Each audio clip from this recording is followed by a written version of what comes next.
What up TZ, what up Tanzania, this is your boy here speaking, Issa Mwimbo, wanapenda kunita humble boy or mama's boy.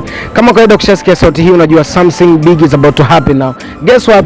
Nipo Patumaini, nipo na baadhi ya wadau ambao ni mashabiki mkubwa wa music hapa Tanzania na worldwide in general. So leo tutaweza kupata interview mbili tatu, tutaweza kumuuliza maswali matatu ambayo yanahusiana na swala zima la music industry. Bwana, pay attention because we're just getting started. Unakuaje bro? Kama kawaida, mambo vipi? Kama kawaida, anaitwa nani? Wanaita Harold De Santos man. Okay, Harold De Santos. Bwana, mimi nikiwa kama ni mshabiki mkubwa wa music industry ambao kitanzania na dunia nzima kwa pamoja.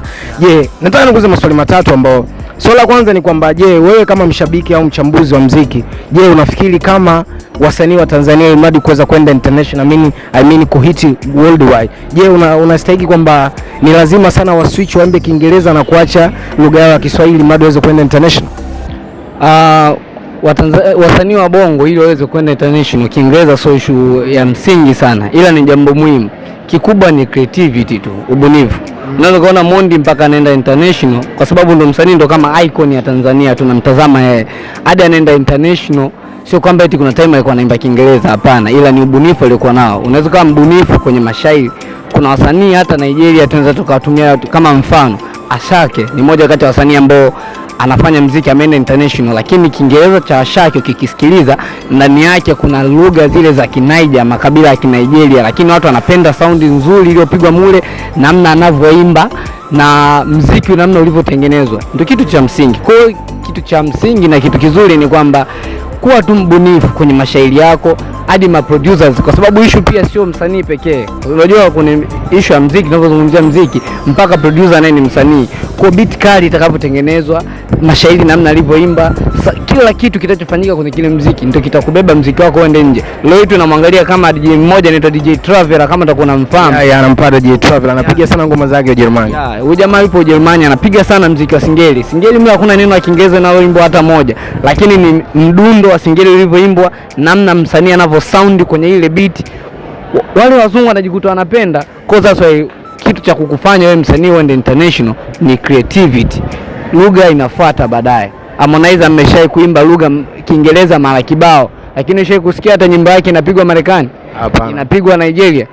Kuna siku hapa tusiende mbali, kama huyu mtoto kautaka yananili ya Jaiva mtoto kautaka ambao mpaka watu wameomba remix sana. Ni moja kati ya nyimbo ambayo inafanya vizuri sana nchini Nigeria. Yaani watu wengi Nigeria wameipenda. Alishaenda hadi kufanya media tour kule Nigeria. Ma DJs kibao wakubwa walipiga nyimbo yake. Hakijaimba Kiingereza mule ndani, ila ni ubunifu, sound nzuri, namna alivyoimba, namna alivyopangilia mashairi yake, ndio kitu ambacho kitawafanya wasanii wa Bongo waende international. Creativity. Mimi na appreciate kwa hiyo concern yako, kwa sababu bado tukiweza kuangalia na tumeweza kuona, kama unakumbuka nyimbo ya Sholabami ambayo iliweza kuchukua BT, ambao kitu ambacho wasauzi wameweza kuthibitishia kwamba muziki sasa hivi unachohitaji ni producer mkali, beat kali ambayo ina tone na melody kali, au mengine mambo ya lyric yanaweza kutafuta. Cha kwanza ni branding yenyewe. Wasanii wengi wa Kibongo hawajajua namna ya kujibrand wao katika kazi fulani hivi. Unajua leo hii wasanii wengi wa Kibongo unakutana nao mara kwa mara baadhi ya maeneo. Kwa mfano hapo umetoka zako hapo umeenda Mlimani City, rahisi kukutana nao. Wasanii ukienda mbali, kwa mfano kama Marekani, sio kila msanii unaweza kukutana naye ukawa naye social hivi. Kwa branding yao kuna namna ameshinda kujibrand na kujiweka wao katika kazi fulani hivi. Lakini pia kitu kingine ni consistency. Yaani vitu anavyofanya msanii wa Bongo leo hii anaweza kufanya kitu fulani hivi kikali sana bora, hasa upcoming. Anaweza akaja na jiwe moja, kwa mfano nyimbo moja kali, akaenda. Baada ya hapo atahitaji, kwa sababu ile nyimbo yake simeenda, atakuwa atafanya mtu sana show. Wewe kama msanii unaweza kufanya show kwa wiki, ukafanya show 4. Kwa maana hiyo hatuwezi tukaamini kwamba kila show anakulipa milioni 20 au milioni 10. Kwa unaweza kukuta katika show zako hapo unalipa 800,000, sijui milioni hivyo. Kwa unakuta ndio hishi tunarudi tena kwenye branding, wanashinda kujibrand. Wewe uweze kumchukua Mondi ukamfanyisha show kwa wiki, show 4. Labda awe ni yeye ameandaa tour yake anaifanya. Kwa na wajue kujibrand, wajue kufanya consistency ya kitu bora anachokifanya. Kama nilichokifanya leo natakiwa nikifanye na kesho na kesho kutwa. Kwa hiyo wajibrand, waweke consistency kwenye kazi zao wanazofanya, lakini pia waendelee kuwa wabunifu. Hivyo ndio vitu vya msingi ambao wanatakiwa wavifanye.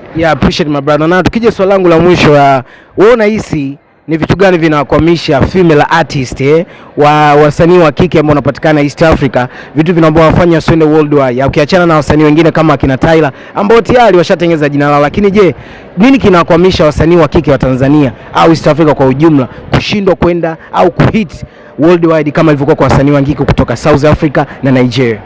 Wanataka kuwa kama wanaume. Yaani hiyo ndio point ya msingi. Wasanii wengi East Africa, tutachukulia mfano hapa Bongo, yaani wengi wanataka wawe kama wanaume. Anataka afanye mimi nifanye kama anavyofanya Mondi, nifanye kama anavyofanya Alikiba, nifanye kama anavyofanya Jux. Hawaangalii kuna marolmodo wao wapo kama kina Nicki Minaj wapo huko. Nicki Minaj ni rapa lakini pia nitakutolea mfano kuna malapa wapo hapa Bongo wakali sana. Wakina Chemical, wakina Rosalie wameshindwa kwenda kule mbele kwa sababu wanataka wafanye kama wanaume.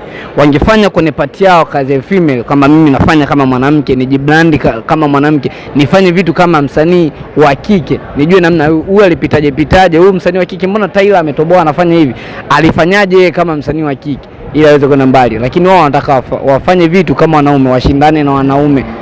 Sasa wao wanafeli. Mwanaume atakuwa mwanaume tu. Ukitaka kufanya vitu kama yeye uweze kutoboa bro. Yeah, mimi appreciate for your time brother. Nashukuru sana umenipa one of the best interview ndugu yangu. Mimi nashukuru bwana, that was my brother. Anaitwa Aloyte De Santos. Bwana, usisahau kusubscribe, kushare, kulike. Wewe watu waweze kupata madini kama haya.